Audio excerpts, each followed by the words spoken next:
Hey guys, Lucky here, and today we're going to be talking about the Stamina Sorcerer. The Stamina Sorcerer is in an amazing spot. It hasn't changed a lot itself due to the fact that, well, it didn't really need to be changed. It's got fantastic sustain, it's got fantastic damage, and some of the best survivability out of any stamina class in Elder Scrolls Online.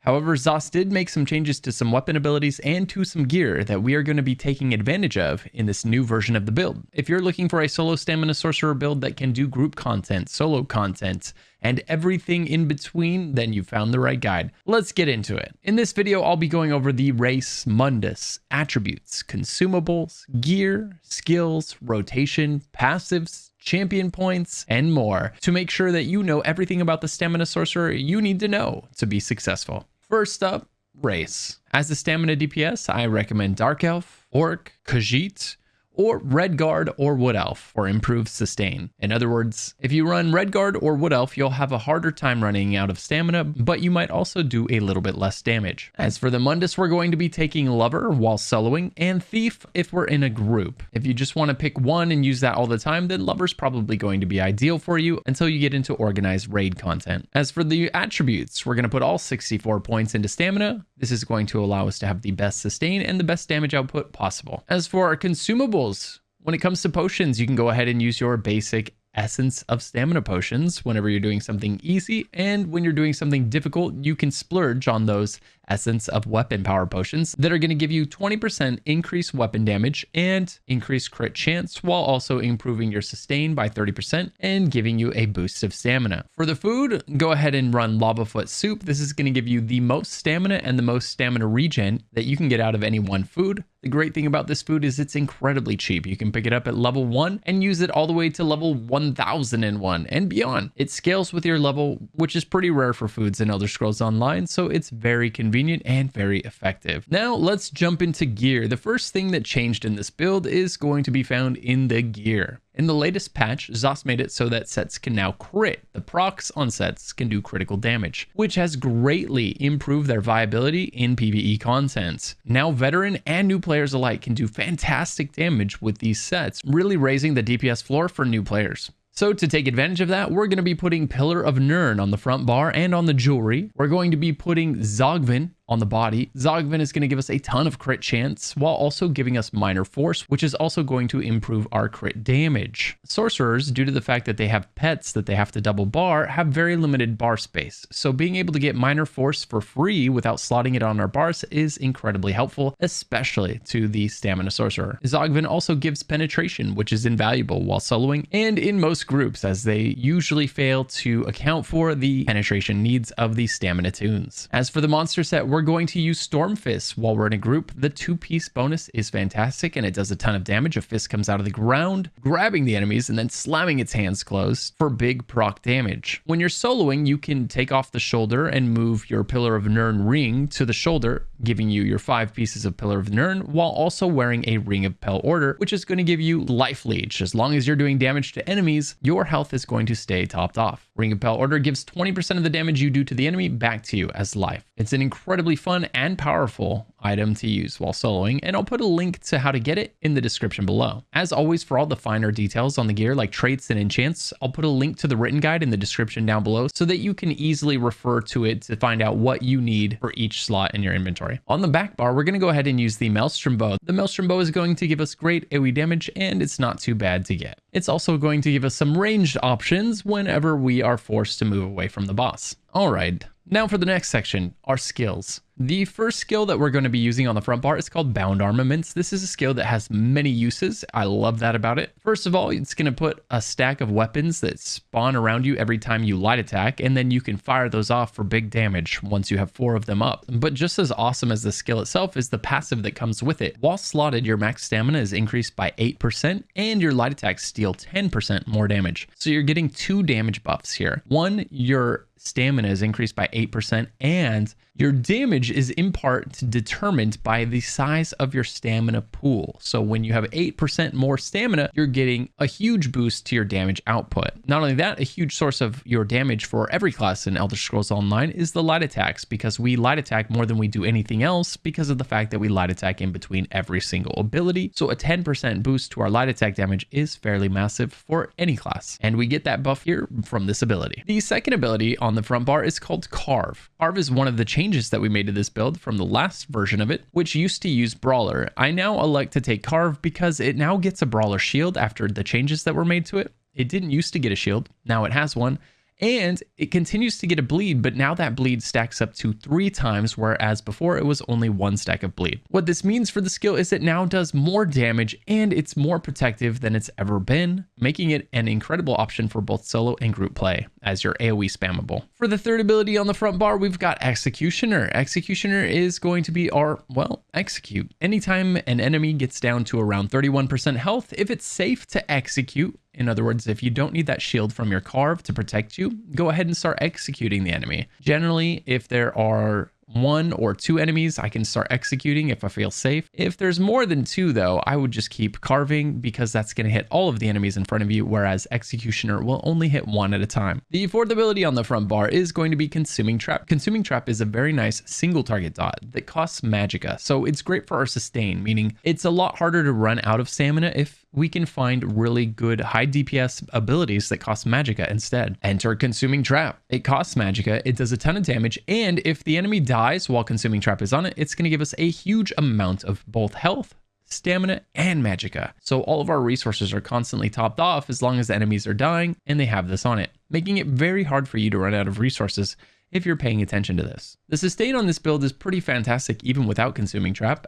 And so if you want to use something like Critical Surge, you can go ahead and replace Consuming Trap with Crit Surge. The fifth ability on the front bar is going to be Summon Unstable Clan Fear. This is our pet. It's our permanent summon. It's always going to be up whenever we're doing, well, anything. The Unstable Clan Fear does a lot of damage. It does good cleave damage, and it's going to occasionally tank enemies for you. You'll constantly find the enemy deciding that it hates your pet more than it hates you, which makes your life all the easier. When the pet is already summoned, you can reactivate it for a burst heal that heals both you and the pet. For the front bar ultimate, we are going to be using Flawless Dawnbreaker. Flawless Dawnbreaker is not the ult we'll actually be using, but it's going to be sitting here buffing the bar. Whenever it comes time to ult, we're actually going to elect to use our back bar ultimate instead. But putting the back bar ultimate on the front bar is kind of a waste because it doesn't buff the bar like Flawless Dawnbreaker does. For every Fighter's Guild ability slotted, you get a boost of damage to all of the abilities on this bar. So we put this here, and it's going to cause everything we do on this bar, including our spammable and our execute, right? All of those things are going to do more damage because this ult is just sitting here. So we're going to take advantage of that. The good thing about Flawless Dawnbreaker is it's great in a pinch. It is fairly cheap as far as ultimates go. And so if you need to pop your ultimate off, but you don't have the back bar ults ready yet, you can go ahead and use this. It's not a bad ultimate by any means. Now for the back bar. The first ability on the back bar is going to be Endless Hail. Endless Hail is a nice AoE dot that does great damage. Every tick of Endless Hail is going to do more damage than the tick before it, thanks to our Maelstrom bow. You want to make sure that you always let Endless Hail fall all the way off before reapplying it, because the last ticks are the ones that hit the hardest. The second ability on the back bar is Hurricane. Hurricane is both a great AoE dot, hurting everything around you. It gives you a nice boost of speed whenever you activate it. The second ability on the back bar is going to be Hurricane. Hurricane is going to wrap yourself in basically, well, a hurricane, causing you to do damage to all of the enemies around you. It's a nice AoE dot, and it's going to give you Major Resolve, increasing your resistances by 6,000. This is a massive boost to your survivability, which is in part one of the reasons why it is so hard to die on a sorceress. You've got this incredible buff that's built right into one of your primary damage abilities. It's great. On top of that, anytime you activate this ability, you get a 15% movement speed increase. Your third ability on the back bar is going to be Resolving Vigor. This is your panic heal. If you're taking more damage than you think you're going to survive, go ahead and pop this. If you've got a dot hitting you, if you're standing in lava, it doesn't matter what it is, Resolving Vigor should be able to out heal that damage. So if you feel like you're taking damage damage and you're trying to get out of it, make sure to pop a Resolving Vigor, throw in a roll dodge, and by the time your character stands up, you'll be at full health again. You won't have to use Resolving Vigor very often because you'll have so much health coming in from your Ring of the Pale Order, but sometimes you're not able to put damage on the enemy, which means your Ring of the Pale Order isn't healing you, and you still have damage coming in, maybe from a booby trap or maybe from a lingering bleed, and you need to heal yourself. So this is when you'll use Resolving Vigor. Number 4.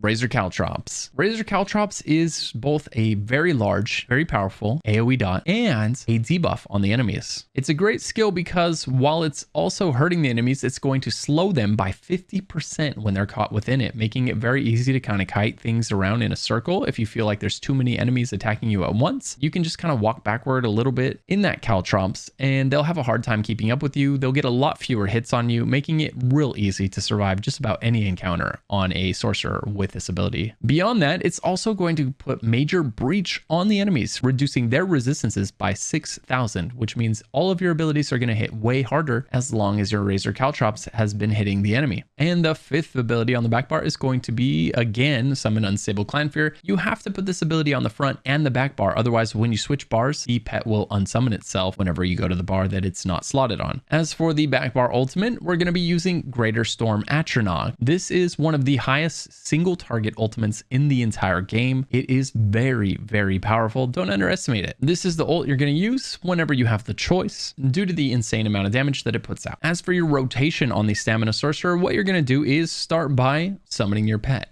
Get the pet summoned, then you're going to go ahead and buff yourself with Hurricane before applying your back bar dots and the sail and Caltrops. Now it's time to move to the front bar. Get your bound armaments going and your consuming trap on the enemy. At this point, all you have to do is carve until one of those items that we've just talked about falls off, and then you'll go back and reapply it before resuming carve again. Whenever the enemy hits 31% or below, you're going to replace carve with Executioner. This ability does more damage to lower the health of the enemy, which means it's going to start to become more effective than carve right around 31%. Once again, don't use this if you have a lot of enemies hitting you because you won't be getting that shield and the protection that you get from carve. So if you've got a lot of enemies around you, you'd rather use carve because it can hit all of them at once and it's going to protect you in the process. So when in doubt, carve it out.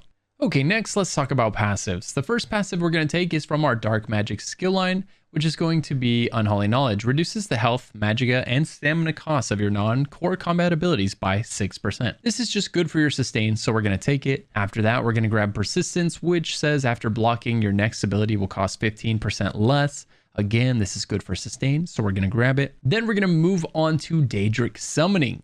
The first passive we'll grab here is Rebate. You restore 300 magicka or stamina when one of your non-ultimate Daedric summoning abilities ends. The resources returned is dictated by the ability costs. So basically this is going to give you stamina back every time one of these abilities expires. Next we have Power Stone. Reduces the cost of our ultimate abilities by 15%, so we can ult more often because of this. This is why you want to be something like a Sorc or a Nightblade whenever you're a werewolf, because this allows you to get into ult form more often. In the case of this build, we won't be a werewolf, though I do have a build for that. If you want it, it's out there on YouTube. Regardless, it's a nice passive to have because it's going to let us ult more. Next, we have Daedric Protection. Increase our health and stamina recovery by 20% while we have a Daedric summoning ability slotted. This is one of the reasons we want to have a pet on both bars. It's going to increase our stamina recovery by 20% anytime we have this ability slotted. Great for our sustain. Next, we have Expert Summoner. Increases our max health by 8% while you have a Daedric summoning ability active on yourself. So anytime we have one of these pets summoned, we have another 8% health as well. These are the reasons it's really hard to put a Sorc together without a pet, because they have so many passives that really enhance their performance if they have a pet slotted and summoned. Under Storm Calling, we're going to take Capacitor, which increases our magicka recovery by 10%. We're going to grab Energized, which increases our physical and shock damage by 5%. We're going to take Amplitude, which increases our damage done against enemies by 1% for every 10% current health they have. So this is kind of a reverse execute. The more health the enemy has, the more damage we do through this passive. Next, we have Expert Mage. Increase our weapon and spell damage by 2% for each sorcerer ability slotted. Next, we're going to grab all the two-hander passives. This is going to increase our cleave damage. It's going to increase our sustain. Right, these passives right here, because we're using a two-handed weapon, we're going to take all of them. It's worth noting that this build is using a maul, and the reason that we're using a maul is because of heavy weapons passive right here that says increases our armor penetration by 3,300. The fastest way to lose damage in ESO is to underpenetrate. It's also a waste of damage to overpenetrate. So you've got to find that balance. Typically right now, if you're soloing, you'll never overpenetrate, especially on a build that's doing high damage numbers, but you will often find yourself underpenning in solo and in group content if you're not running something like a maul, because unoptimized groups are rarely accounting for stamina penetration numbers. For that reason, outside of optimized raid groups, the maul is pretty hard to beat. Next, we have the bow, because we're using the bow on the back bar. Once again, we're going to take all of the passives because this is going to increase our damage, our sustain. And the final passive says, whenever you roll dodge with your bow out, you gain a 30% move speed bonus for 4 seconds. So take advantage of that. If you are running somewhere far away, then go ahead and pop some dodge rolls in every once in a while to increase your move speed by 30%. Next, we are wearing a light helmet for the increased crit chance and the increased penetration that we're going to get from the light armor passives. So go ahead and grab the light armor passives. We're going to grab all of the medium armor passives because we are wearing predominantly medium armor. Next, under the fighter's guild, we're going to grab the first 4 passives. This is going to increase. The first passive is going to reduce the cost of fighter skilled abilities in case you do use that flawless dawnbreaker. The second one is Slayer, which is going to increase our weapon and spell damage by 3% for each ability slotted from this guild. This is why we have the flawless dawnbreaker here. It's giving a 3% buff to the entire bar. Not only that, we have this passive here, Banish the Wicked. With a fighter skilled ability slotted, we generate 3 ultimate whenever we kill something. Well, here's a fighter skilled ability slotted, which means we're getting significantly more ult regen when killing things. And then finally, skill tracker. Our fighter skilled abilities deal an additional 10% damage. Again, just in case you do use that flawless dawnbreaker. Next, under the Undaunted guild, we have both passives because this is going to increase our max resource values and increase the resources we return to ourselves whenever we grab a synergy.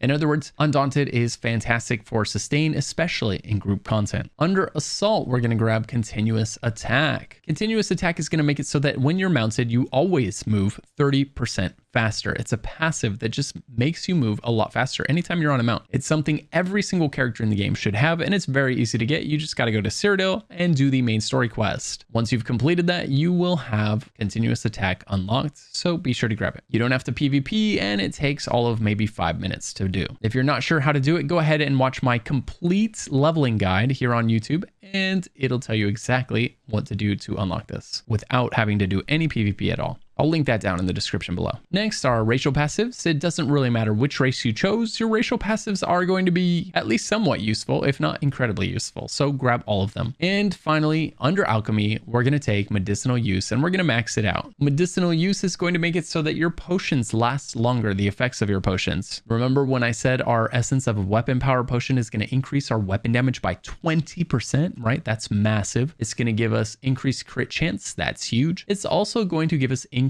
sustain by 30%, right? All around big buffs from the potion. Medicinal use will make those buffs last 30% longer. So what that ends up meaning is the buffs will last 47 seconds. Cooldown is 45 seconds. So you can have 100% uptime on those buffs whenever you're doing difficult content. It's very, very important that you have medicinal use if you are parsing and checking your damage numbers, or if you're just doing something hard and you want to perform the best that you can. And then finally, the champion points. The champion points section of this build will be in the written guide that is linked in the description down below. It's a lot easier for you to follow that than for me to rattle them off here for you. And not only that, I can change those at any time if ZOS makes more changes to the CB system, as they have been known to do. So check back there every once in a while and just make sure you're still up to date on your champion points. And that is everything for this build, guys. The Stamina Sorcerer is still an incredibly powerful class. It's a lot of fun to play. It's incredibly tanky. Let me know what you think of it after you try it out. And as always, if you enjoyed the video, please consider liking and subscribing for more ESO content. I just want to give a special thank you to my YouTube members. If you're interested in finding out what a YouTube member is and how to become one, be sure to check out the link in the description below to find out how you can support this channel and what you get for doing so. That's all for me on this video. I hope you have a fantastic day, night, or evening wherever you might be, and I'll see you in the next video.